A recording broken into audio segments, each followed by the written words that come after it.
About 6 weeks ago, I posted the video Dead on Arrival, my analysis of John Salsa and Robert Sisko's 700-page anti-sedevacantist tirade, True or False Pope. Despite its length, the video has gotten 5,300 views to date and has generated a lot of buzz on discussion boards and social media. Messrs. Salsa and Sisko, filled with zeal to defend the status of this man, Jorge Bergoglio, as a true and legitimate successor of St. Peter and the Vicar of Christ on earth, produced a two-part, 25,000-word response.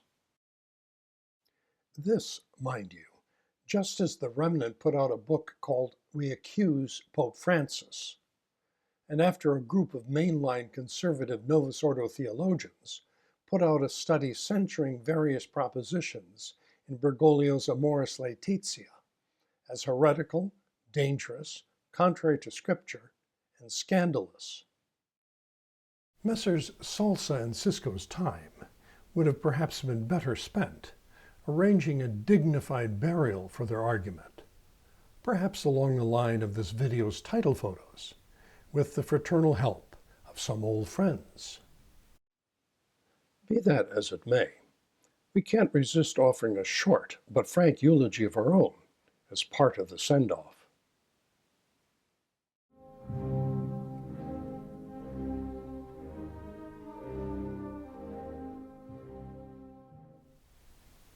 In the response, Messrs. Salsa and Sisko's first goal was to cover up the fact that they, 1, falsely attributed my argument for the vacancy of the Holy See to a pope's internal sin of heresy, and 2, did so because they could not get straight the basic distinctions that moral theologians laid down for the sin of heresy, thus rendering their whole argument dead on arrival.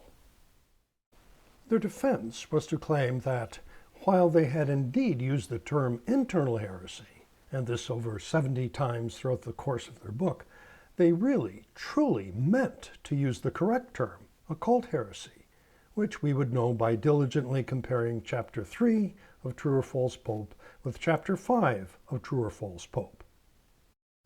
Right. We probably should have consulted Google Translate's Salsaese to moral theologianese function as well. Or maybe the Rosetta Stone. That might have helped us. The response had other unintentionally comic aspects as well. Messrs. Salsa and Sisko, of course, insist that Father Cekada absolutely cannot claim that the Vatican II popes have committed the public sin of heresy. But at the end of the same article, they have no hesitation whatsoever in saying that Father Cekada is a public heretic. Funny. No one gave me any warnings to establish my public pertinacity, which Messrs. Salsa and Sisko would require for the Vatican II popes, and the Church certainly didn't issue a judgment. Or were Messrs. Salsa and Sisko granted jurisdiction by their Holy Father to issue a public judgment? These mysteries we will leave aside.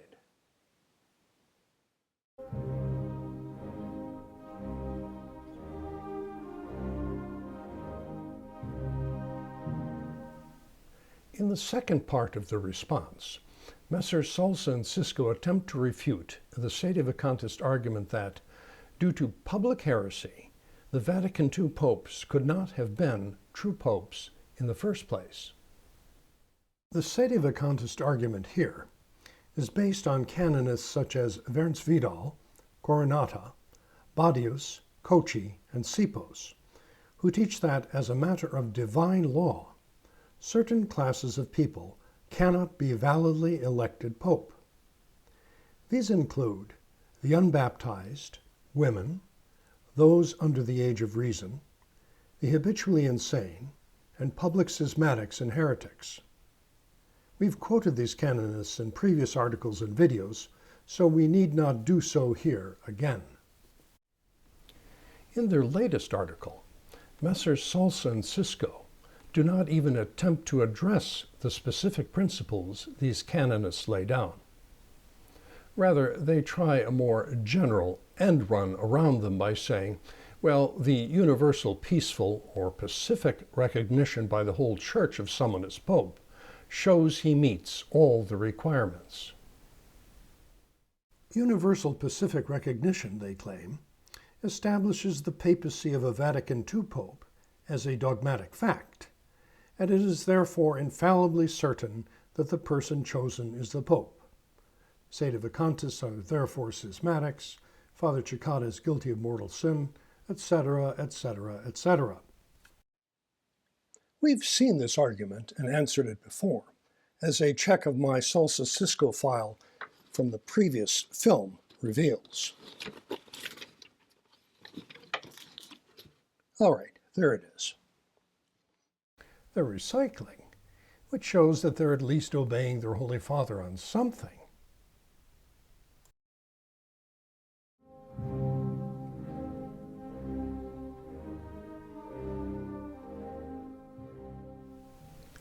First, Salsa and Cisco's argument on this point is, again, hypocritical and contradictory. Theologians classify dogmatic facts, together with the Church's universal disciplinary laws and canonizations, as secondary objects of infallibility. But on page 461 of their book, Messrs. Salsa and Cisco say of this general principle that, quote, the Church has never definitively taught this, much less clarified to what extent infallible protection would be guaranteed, unquote. So the infallibility of dogmatic facts is suddenly not really so ironclad after all. What's going on here? It's this. In chapters 15 and 16 of their book, Salsa and Cisco were trying to maneuver around the Sede vacantist argument that the new Mass is a universal disciplinary law and is evil, which it could not have been if Paul VI had been a true pope. A true pope's universal disciplinary laws would have been protected as secondary objects of infallibility. So in their book, Messrs. Salsa and Cisco needed to say that the principle was never definitively taught.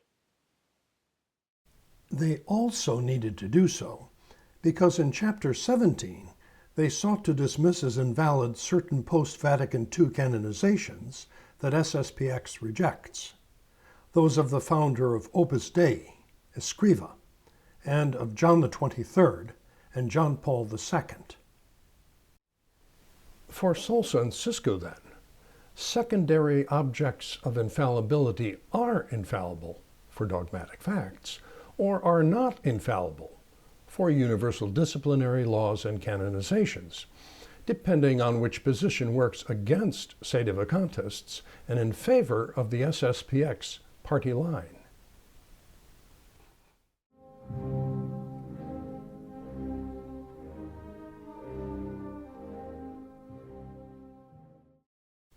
Second, to support their contention that a public heretic can be validly elected a true pope, thanks to universal peaceful recognition by the entire Church, Messrs. Salsa and Cisco quote large chunks from the writings of the Dominican theologian John of St. Thomas.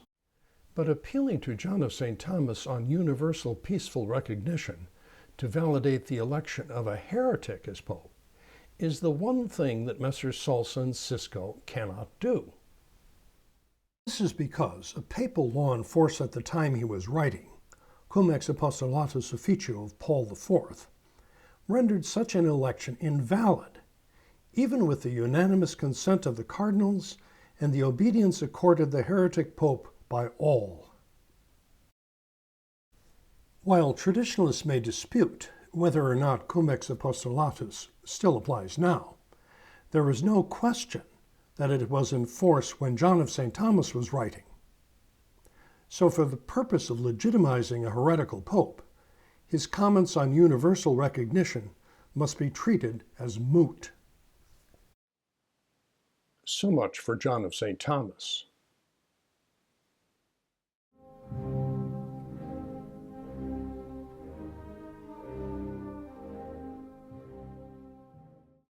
Third, to further advance their contention that the Vatican II popes were true popes because of universal pacific recognition by the whole Church, Messrs. Salsa and Cisco quote the eminent 20th century theologian Louis Cardinal Billot. The adherents of the universal Church, says Billot, would be, always and by itself, an infallible sign of the legitimacy of the person of the pontiff. Otherwise, he explains, the gates of hell would prevail, and the promise of Christ to be with his church all days would not be fulfilled. Of course. But when you put Billot's reasons as to why this is so, beside the reality of how all traditionalists actually treated Paul VI and his successors, you not only defeat the Salsa-Cisco SSPX argument against sedevacantism, you also demonstrate that the whole lot of them are in reality sedevacantists themselves. This is so because Billot teaches that the whole Church must necessarily, 1. Adhere to a true pope as the living rule of faith, and 2. Obey him. As regards the first point, Billot explains, for it would be the same thing for the Church to adhere to a false pope, as it would be to adhere to a false rule of faith, since the pope is the living rule which the Church must follow in believing, and always, in fact, follows. Conversely, it follows that if the Church rejects a putative pope as the living rule of faith, it is likewise necessarily rejecting him as a true Roman pontiff, since his legitimacy and his status as the living rule of faith are two things which are essentially bound together. You can't have one without the other. Here, traditionalists of whatever stripe, from the beginning of the resistance to the changes in the 1960s, instinctively rejected the teachings of Vatican II and Paul VI as non-Catholic. In so doing, they ceased to regard Paul VI as the living rule of faith, and thus implicitly but necessarily rejected his status as a true pope as well. Traditionalists in those early days may not have had a unified or coherent explanation for how all this could have come about. Montini, I remember hearing, was a Marrano, a Mason, a Satanist, a communist infiltrator, the Antichrist, a modernist, a secret apostate, an anti-apostle, etc. But traditionalists agreed on at least one thing. They absolutely rejected Paul VI's teachings as non-Catholic.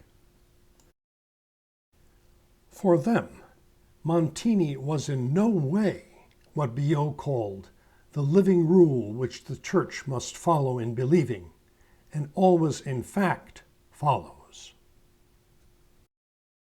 And in this respect, it was amusing to find Messrs. Salsa and Cisco attempting to shore up their case for universal recognition of Paul VI by quoting theologian Father Francis Connell's response to the following question in 1965.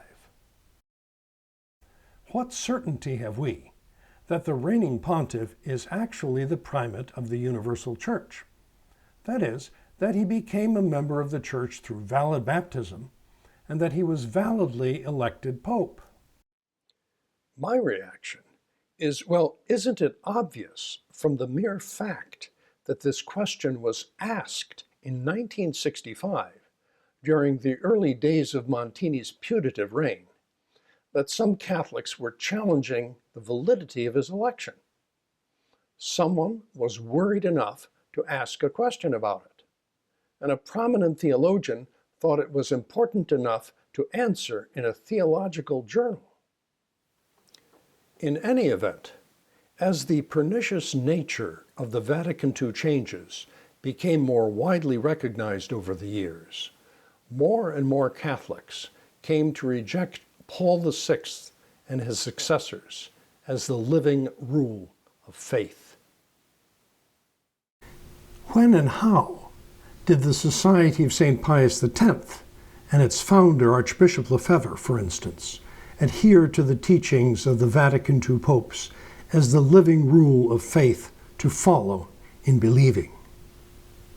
Was it when Archbishop Lefebvre said, "The current pope and bishops no longer hand down our Lord Jesus Christ, and that this new religion is not the Catholic religion"?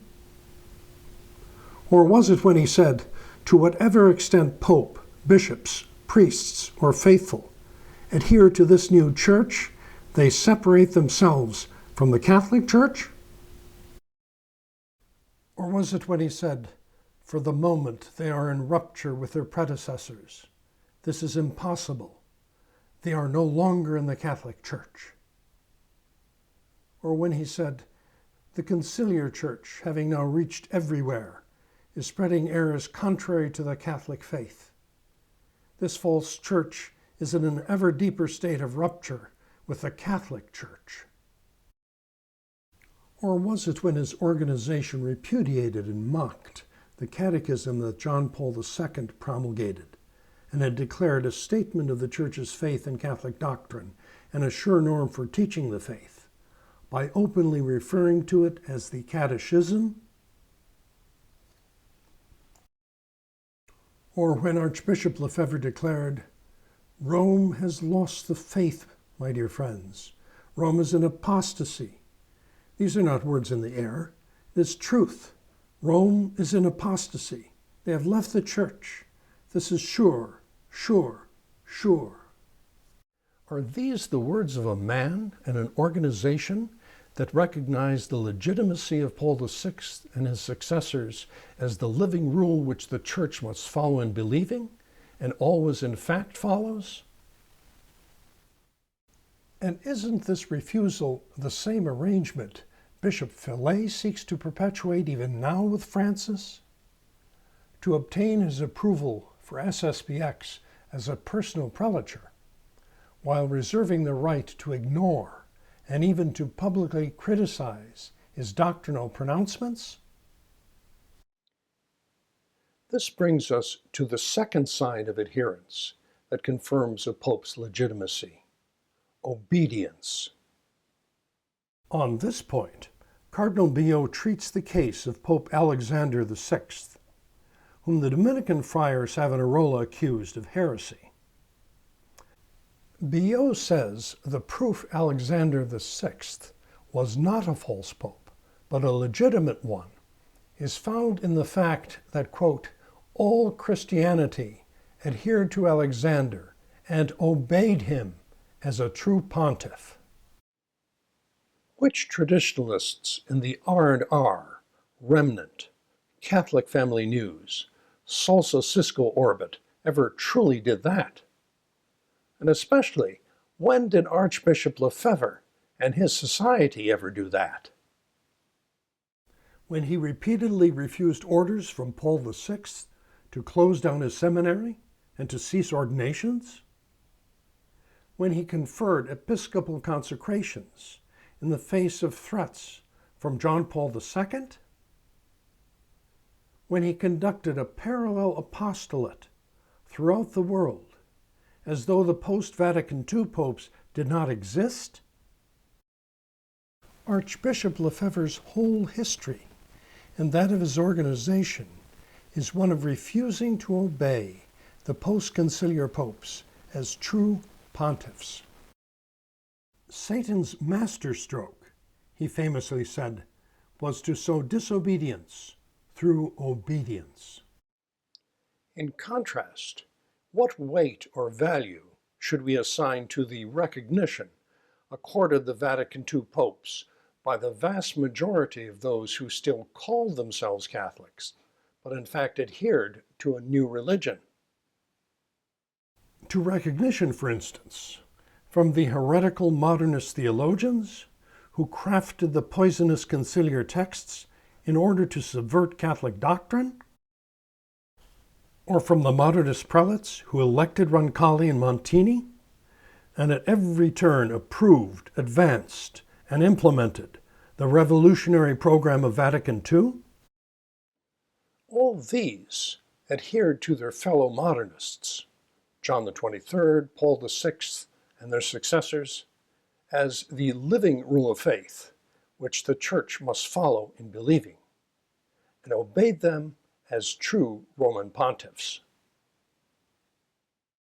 Or what value should we assign to the recognition of the Vatican II popes by the 90% of lay Catholics who would accept and then advance the modernist revolution in doctrine, worship, and morals? But would the arch anti-modernist Cardinal Billot say we should regard recognition from creatures like these as the adherents of the universal church and as an infallible sign of legitimacy for such putative popes? Or would he in fact maintain the very opposite, that the adherence of the vast modernist horde to the conciliar popes and the rejection of their teachings and authority by faithful Catholics is proof of the conciliar popes' illegitimacy? In terms of both reasons that Billot gives for the Church's recognition of a pope as an infallible sign of legitimacy, therefore, the actions of faithful Catholics who repudiated and continued to repudiate the Vatican II religion are likewise a repudiation of the legitimacy of the Vatican II popes. Obviously, this is true of sedevacantists, but it is true of all traditionalists as well. For while the adepts of the recognize and resist position may indeed protest loud and long that they recognize the Vatican II popes as true and legitimate successors of Peter, their actions attest to the opposite, and indeed turn Billot's principle of universal peaceful recognition around on them. For their very rejection of the conciliar popes in practice as a living rule of faith and as the supreme authority to be obeyed is a damning judgment against the legitimacy of the conciliar pontificates. So SSPXers and R&R followers in reality are, and always have been, sedevacantists. It's just that they haven't admitted it yet.